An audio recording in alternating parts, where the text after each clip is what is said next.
look at every sport in the world, there's like off seasons, right? But if you look at like, I don't know if it comes from like CrossFit, mixed modal, like people just, they're always in season. And it's like, if you look at like the best athletes in the world, for looking at like football, basketball, whatever it is, there is proper seasons throughout the year where they're focusing on, like you said, base building. They're focusing on getting strong, and that accumulation allows them to be incredible athletes. So, strength for HYROX. The three of us, myself, Liam Carmichael, Patrick James, Mr. Gain, Mr. HYROX, Mr. Massey. We're going to chat around the strength requirements for HYROX. Thinking about and trying to unpack, we're going to discuss today where people should aim their focus at when they're thinking around training their strength for HYROX. What is useful, what is less useful, what then is useful outside of HYROX for those that are perhaps pursuing other goals beyond that sort of weekend warrior style thing, and then thinking about what would be most useful for those who are going after HYROX as their main pursuit, their main priority. So, of course, this man writes our HYROX plan, and so he has some solid ideas around this as to what's included, what's left out, what he's aiming our HYROX training program at. And so, why don't you kick off with maybe with your thoughts around strength for it? Yeah, I mean, so currently we are in a 12-week training phase. We've got 2 blocks. Really the goal there is we're trying to get people as strong as possible. We're trying to get them as fit as possible for the sport of HYROX. So in terms of like strength, if we look at like the strength continuum, we're focusing on strength endurance, we're focusing on muscle endurance, we've also got some absolute strength in there. In terms of like the aerobic stuff, we're thinking about cyclical, so running in particular, because that's a big part of HYROX. And then we're also focusing on developing like pacing and just getting better on ergs. Nice. Nice. So, in those strength elements, is there a priority that you're aiming to think at right now, at the start of the program? Does that change over the 12 weeks? Is there something through the process that you would say is, more useful than something else, as far as those 3 things: muscle endurance, strength endurance, absolute strength? I think now it's challenging because we're actually peaking and prepping for specific competitions. Yeah. So if this was a training program that was a bit more generalised and we're not trying to peak for a specific event, I think it would be slightly different. But in terms of, obviously because we've got 2 events coming up, we've got the Birmingham event which is happening this week, and then we've got the London event which is happening in 4 weeks' time. Yeah. So the goal is, as much as we're trying to drive like strength adaptations, we've also got to be mindful that we can't be placing too much time and energy there because we've got a competition coming up. Nice. If this was outside of competition and we were like 24, maybe like 3-4 months out from competition, that program would probably look a lot different. We'd probably be talking more in terms of like accumulation. So like a lot of skills in isolation, a lot of strength in isolation, and then also that would be progressing towards the sport of HYROX. So then, from a sports periodization thought process, where we're at now is we're right up close to the actual sport itself, in which case then training looks more like the sport than it would do further down the line. Correct. And so then, perhaps what we're unpacking here is that the strength focuses through what would be like an off-season into pre-season into perhaps season, depending on which event you're choosing. The focus of the strength within those things is going to look different all the way through, right? Yeah. So then here now, right up close to competition, what's the focus now for these individuals? In terms of the strength, Yeah. we've still got some, you would class it as like absolute strength. We're not going down to like heavy 1s, but like heavy 5s, heavy 6s. So we are focusing on like more absolute strength endurance, and there is a big focus on muscle endurance because that's what the sport requires. Cool. What's your thought process there with keeping the absolute strength or that top end, the touch points on them? What's your thought around keeping those in now? So I know that question got asked yesterday, and I've been thinking about it a lot in terms of like, do HYROX athletes, especially in competition season, do they need to be focusing time, energy on absolute strength? I think to some degree, yes. Why I would say that, it's more, maybe we're not striving for those adaptations, maybe it's just more maintenance.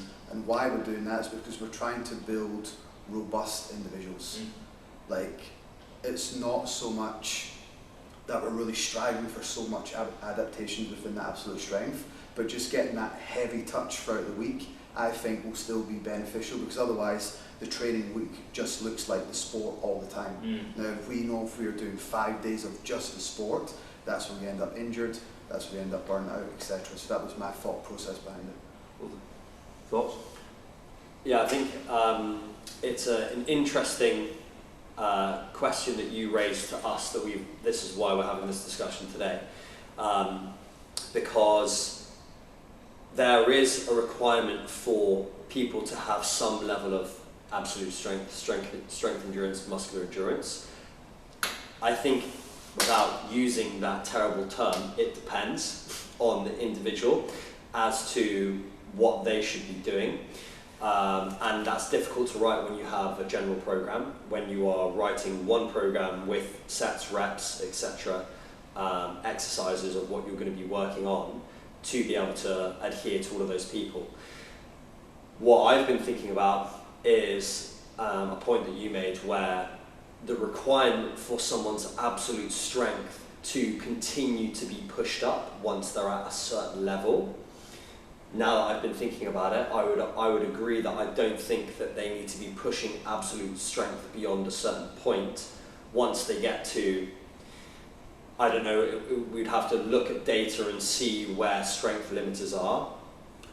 I'm just thinking off the top of my head, but say for example it was something like a front squat, maybe 100 kg for 5 or 6 reps. Once you're at that kind of level, I would say that the only requirement for you to express anywhere near that kind of strength is going to be on the sled.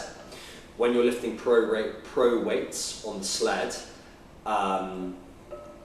if your muscular strength, your absolute strength is at that point of 100 kg or so or more, you probably don't then need to work on your absolute strength anymore, and it will be more about trying to improve your strength endurance and then your muscular endurance at that point. Because for someone that's super weak, a very running biased HYROX athlete, they might get onto the sled in a pro category and they might not be able to push it very far. They might be doing a couple of steps, having to rest, and that's very much like anaerobic. It's almost like they're using that ATP creatine phosphate. It's like doing a heavy squat, rest, heavy single leg squat, rest, heavy single leg squat, because they don't have the high enough level of absolute strength for them to make it a strength endurance or a muscular endurance movement.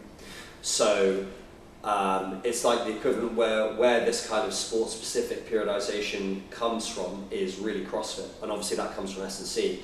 But it's like, if you have a set weight prescribed within a workout, say 100 kg squat clean, and you need to be able to barbell cycle that 100 kg squat clean, you need to have a squat clean of like 150 kg for one as an absolute strength to be able to then cycle that. So if you get to the sled and you can't push it because you're too weak, you need to first bring your absolute strength up before you can then improve your strength endurance, before you can improve your muscular endurance, is the way that I see it. So I think that it depends on the individual, but if there is someone who is not a particularly strong athlete, probably relatively light, probably relatively fast on the run, then yes, they should be doing lots of absolute strength work, so that they're not limited by the sled push, they're not limited by the wall balls, they're not limited by the lunges. But once they get to that certain point, I then think that the majority of their time should be in strength endurance and muscular endurance. But going back to your point with where it is in the season and creating robustness, etc., potentially stepping away from strength endurance and muscular endurance for even an 8-week phase or a 12-week phase over a year, if the goal was to say peak for HYROX at the end of November 2025, they might get a better response from that by changing slightly different work, rather than it only ever being strength endurance, muscular endurance that you only ever worked on. So it depends on the person, I think, but that was my thoughts of it. And there's a lot of great points in there.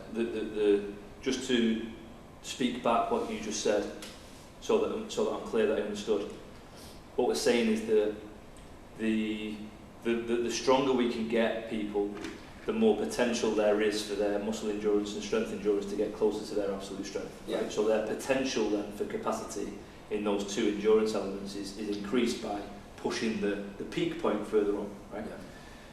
Now, again, back to the individual, we will get varying types of individuals, some who are more enduring than others. So even for the 100 kilo clean, for example, you might get some individuals whose one rep max might be only like 10 or 15% beyond that, but they can cycle that for fun just because they're more enduring by nature. Yeah. The more powerful folk, that will probably be like the extra maybe 30%, where that 100 kilos looks more like a 60 to 70% and they're cycling it at that point. So there's the dependence there.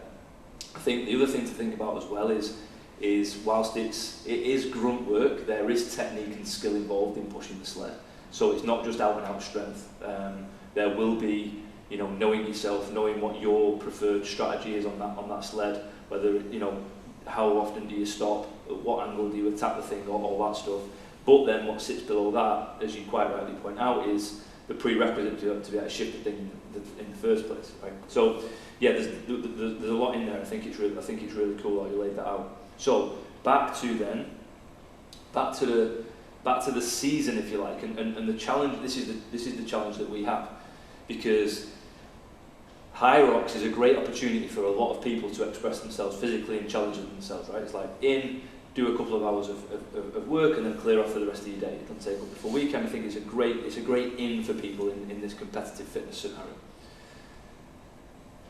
But then, true to fitness industry form, what happens with this is it gets taken beyond probably what would be the reasonable amount of times that the people will test themselves. So now we get people signing up for HYROX after HYROX after HYROX. So then what we get is there's no opportunity for those individuals to develop any strength because they're so busy in season. So they're here now more often than not in this 4-week period that you mentioned, where we're having to focus on mostly muscle endurance and strength endurance, because that is the, and then we're limiting the chance to push the needle of that top end piece so that everything else can follow on. Is that fair? Yeah, agreed. So then, I guess as an education piece for people that are watching this, the answer's clear, but what can we say that might encourage people to make better choices around how many times they test themselves in the year? I think just having more structure, and like we see it all the time, even when we've done the summer shred, it's like people are signing up to this aesthetic-based goal, but then they've also got a performance-based goal. So they're in a calorie deficit, as an example, and then they've got marathon prep, they've got half marathon prep, they've got HYROX, and I think it's just people get really, really excited about everything, and there's nothing wrong with that, but it's just like you've got to be realistic. Like if your goal is to compete in HYROX, nothing wrong with that, but just put it in the calendar. Yeah. Give yourself 8 to 12 weeks, and that's the focus, right? And then if we're even thinking bigger picture, let's lay that out months, maybe even years in advance, and we can have periods, what we would call periodization. We're actually writing specific training programs for individuals to get better at that specific thing, instead of trying to do everything at once. I think also on the HYROX program, what I've noticed, just the general training age, it's like beginner to intermediate. So even though the goal is not to make that many adaptations within absolute strength, they're still making them. There's not that, right, just because it's that stimulus that they're getting, and for most people, they've actually never done any structured training. So just with the fact of giving them some sort of structure throughout the week, they're seeing incredible progress in their fitness, in their strength, and in their ability to actually compete. The whole thing's just going up, and they're like, whoa, what's going on? Yeah. But that just comes from structure. Yeah. Right? Yeah. And that's where I think, for HYROX in particular, I think that's why, I know it kind of sits in the middle, doesn't it? I listened to a podcast with Stevie Fawcett, I think it was last week, and he mentioned that HYROX is nicely placed because it sort of blends the two worlds of the endurance on this side, so those folk that you're probably talking about who come in it from, you know, an endurance background, it's easy as far as capacity is concerned, but then they've never done any structured strength work, right? So they come in from this side, and then from the other side you get mixed modal athletes from CrossFit coming down, and it's easy peasy, right? So this is like, I can really go at this now because I've developed some great strength over time, I've developed some great muscle endurance and some skill in these pieces, and actually the weights involved in this are light in comparison to what we'll see in CrossFit. So in the middle then you get this sort of melting pot of what HYROX is. So yeah, what you just said there is really interesting around the training age of I guess that's the people that we see on our programme. Yeah. But then out there's going to be a whole host of, you know, those that are pushing for the sub hours and those that are just doing it to get a little bit faster than they did last time, and so on and so forth. So then, I know I keep coming back to it, to this plan. The encouragement I think that we can give is that by testing less, and when I say test I mean competing, so that if we see the competition as a test, testing less allows us to train more, which allows us to adapt better, which allows us, when we test each time, that we should see more improvement. Better results. Yeah, right? Would that be fair? Yeah. And in which case then, what we're talking about here around what is the best strength for HYROX, it's like, well, we can actually bump everything up if we get the season right and we get the timing of the periodization right. Where I just want to step away from that periodization chat is going back to HYROX being a great opportunity for the general population to express themselves physically and go and test themselves and give them something in the calendar saying, I'm going to aim at that. So maybe they step into the general athletic population, as we call it in the PFCA, for a period of time in order to do this, but still, those people are going to have priorities and things that they're working towards that they want the gym to affect outside the gym, right? Fair? And so then, how, yeah, again, the answer's clear, but it's more important for them, right, to honour that period of training, come away from what would be sport periodization and just see it as it's just a block of training, yeah, with varying intensities through it, where we're going to challenge strength, and then we're going to think more about the functional volume and the functional requirements of your test, yeah, and we're going to aim towards this sort of sharp end, despite the fact that you're Gen Pop. And in doing so, if we do so carefully, we can bring up everything and still continue to maintain most of the things that you're looking to improve outside the gym. You know, energy, focus, health, resilience, all that good stuff. Yeah. yeah. Yeah. I think it's just, as you say, looking at that, not trying to do too much at once, and just being set on committing to a period of time where you have phases of lower intensity, higher volume, higher intensity, lower volume. Like if I think about, for me personally, right now, or in the last 6 months, I did a lot of base building, training triathlon and Ironman, not much fast stuff. Right now, I'm myself am doing a HYROX in 5 weeks' time, 4 weeks' time, and having built essentially a base for a long period of time, the requirement for me to do lots of slow runs, lots of slow bikes, isn't that important. I'm going to get more bang for my buck in a short period of time, doing more sort of VO2 sessions, lactate sessions, where I'm going to be working for shorter periods of time, trying to bring my top end speed up and my ability to tolerate lactate up from an energy system perspective. From a muscular endurance perspective, if my sole goal was performing in HYROX, I'd probably be tailing off my absolute strength work and be doing more muscular endurance higher rep. I do have goals of maintaining my absolute strength, which is really important to me, so I'm keeping that there. But if I were to then just copy that again for another 7-8 weeks, another 7-8 weeks, another 7-8 weeks, I'm going to run into some problems when I get 3 to 6 months down the line, because I've just been doing intensity, trying to peak. What really, as we're talking about from an adaptation perspective over a long period of time, if you choose your tests wisely, I can spend some time then building my aerobic base again, building my absolute strength again, and then bringing my absolute strength down to strength endurance, muscular endurance, bringing my aerobic base up more towards those faster stuff as we get closer towards competition, if it was for HYROX. But if I only ever did simulations, muscular endurance tests, and like high intensity interval sessions, you're going to become unstuck within a period of time, which I guess is the whole premise of what we're talking about today. Exactly that. So, out of that you just said, I think what I just want to make clear is, if it wasn't clear to those watching and listening, the key to where Paddy is now in your ability to layer over this intensity is the base, and that's what a lot of people forget. So I think a lot of people, and it's with good intent, I think, they look to the best and look at what they're doing, and they forget that they've been training for years in developing an aerobic base and strength to get to that point.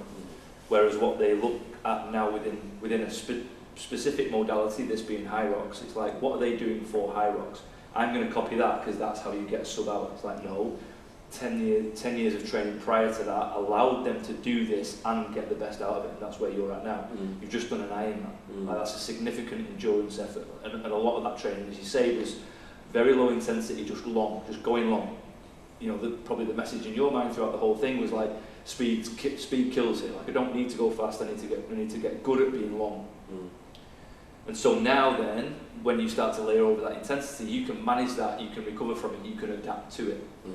Those that haven't got that base, we know, and this is the pyramid, the cliche of the broader the base, the higher the peak. If you don't have that base, then you're limited as to how much intensity you can layer over it. So that's where people end up spinning their wheels, where, as you mentioned, you're doing a weekly HYROX sim, most of your training is low load but high speed, like it's intense, right?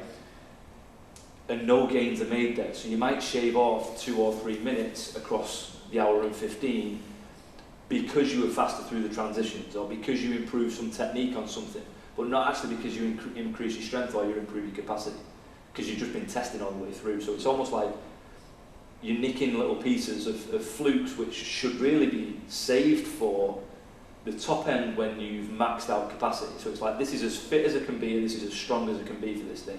And now I can start refining all those elements that give me the 1% and 2%. Whereas it's the, what's the saying where you focus on the small stuff. Yeah, right. So most people are focusing on these small things that they see the elite focusing on, rather than if you just focused on a solid year of training, develop your aerobic capacity, increase your absolute strength, enable yourself then, once you've increased your absolute strength, to bring up the strength endurance and muscle endurance, and as close behind that as you can.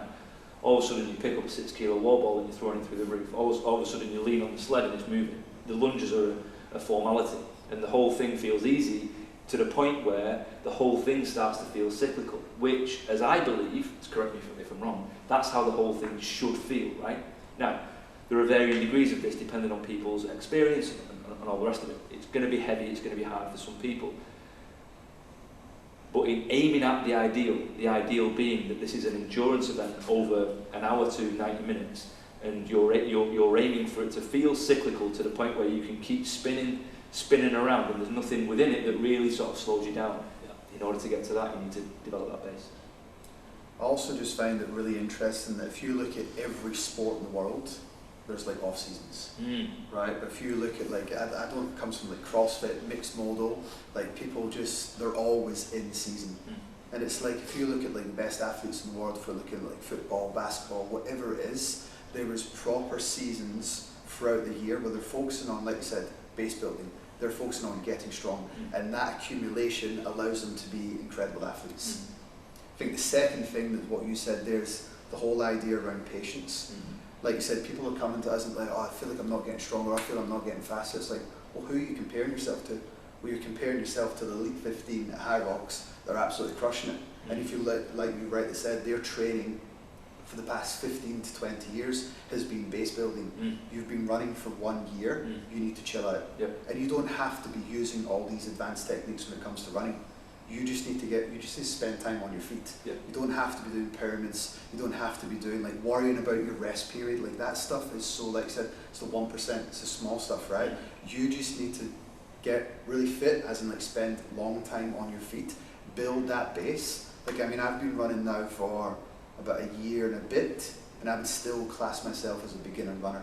People have been doing it for 6 months and they're trying to compare themselves to someone that's been doing it for 13 years. So just that concept that it takes time to, especially aerobic training, I think even more than strength, right? It just takes so much time to develop robustness. From a mentality point of view as well, because this is where when you enter this realm, you're entering into a sport, right? Even if it's a hobby, like for the general athletic pot, it's still a sport. So there's some element of the sport mindset that you have to sort of adopt if you want to do well. And within that, that should be this next test isn't the be all end all. It's a test probably that's going to be a post within a succession of tests that will lead at some point to a peak further down the line. So rather than thinking, right, this is my absolute best and this is going to be my peak. It's like, no, this is just this phase of training, and in fact, your best is probably 2, 3, 4, maybe 5 years down the line, right? As an athletic expression in this realm. And so then, when we start to think about that, it's like, well, you've then got 5 years of opportunity to continue to build your strength, to continue to refine your skills, to continue to build your aerobic capacity. When I talk about skills, I'm talking about the skill of running, I'm talking about all the things that sit within it. And whilst they're simple, and it's easy for us to almost sort of pass them off because they're so simple, the reality is that they're all skills, right? So, and they need to be earned in the same way. And so I think that's the danger with the mentality around HYROX, because it's quite straightforward, similar to like a park run, and it's very inclusive. The danger is that you forget the fact that everything that sits within it is still a skill, and it needs to be developed as such. I also think just like competing itself is a skill. Yes, exactly. Like yeah. you can, I mean, we see all the time like people absolutely crush their training in there, and then they get to the quote unquote big stage, where there's now thousands of people within an arena, and everyone's screaming your name, and there's lights and there's loud music, and they just panic because that's a skill that needs to be developed as well, right? Yeah. That's And interesting. you see it on the start line, right? Everybody goes and the first game plans out the window. Let's go. And halfway through, then they've messed up their plan to the point where there's no coming back, because for that very reason they've not refined their skill of competing. And of course, we can get into the weeds of that, and we can ask people, how important is this to you? I just want to go and have fun. And me and you were talking the other day from the workout that you did at the weekend where you all ended up on the deck. Yeah. And I said, how productive was that? But no, it's good. It took me back to a good time with the squad and doing some hard stuff. So there's fun in that. But yeah, if you want to get better, then you've got to refine. You've got to refine that as a skill 100%. Yeah. Cool. So I think that'll do. I don't know if we reached a conclusion other than to say that all elements of strength are important. It's important to continue to build your basis of strength, be it thinking about movement quality into muscle endurance, into strength endurance, then into absolute strength. It's important to continue to honour that, especially for the general population, the general athletic population, who are going to see benefits from that way beyond the gym. Then, in pointing that towards HYROX, further away from the sport, from the test, continue to develop that absolute strength so that you push the potential of the peak, so that you can then, you've got some buffer room to close in with your strength endurance and muscle endurance, which is more of what you see in the sport. And then the closer you get to competition, the more of that you'll do, the less absolute strength you'll do, and you'll sort of sharpen the axe.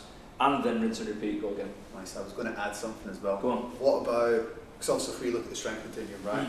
Obviously we've finished absolute strength. Yeah. What happens after that? Are we thinking about also this like strength, speed, strength, etc.? Are we then going to think about, well, maybe in off seasons it's important to develop that, or are we just going to say, because in my opinion, I would say that you probably don't need to, if you're, I might shoot myself in the foot, but if your goal is HYROX, do you need to be pushing speed, strength, speed, absolute speed? So, thinking about the requirements for HYROX, there's nothing in there that would warrant that. So the only dynamic contraction in HYROX are the wall balls. Yeah. It's a 6 kilo wall ball. So your muscle endurance and strength endurance in the squat and overhead press should cover that no problem. So yeah, depending on the importance of HYROX, for me, if it was HYROX focused, you would be better placed focusing on the elements of HYROX rather than putting in a strength. Yeah. If you wanted to do HYROX more for fun, just from time to time to go and see if you're getting fitter and stronger, then I would encourage everybody to go and continue down that strength continuum. And yeah, if you've earned those contractions, go and have some fun. And same thing, right? I think that whilst they don't feature, I think in becoming more athletic, becoming more able generally as a human being, becoming more robust, not just to the dynamic contractions that we see with the barbell or with gymnastics, but also exploring some stuff outside of that in different planes of motion, etc., playing games, the whole shooting match. It's only going to feed back into HYROX to become a better performance, because you're just going to be more ready, more resilient, more robust. So yeah. Love that. So basically get fitter and stronger. Don't more do too jacked. many HYROXes. Don't do too many HYROXes. I don't know how useful that was. Good chats.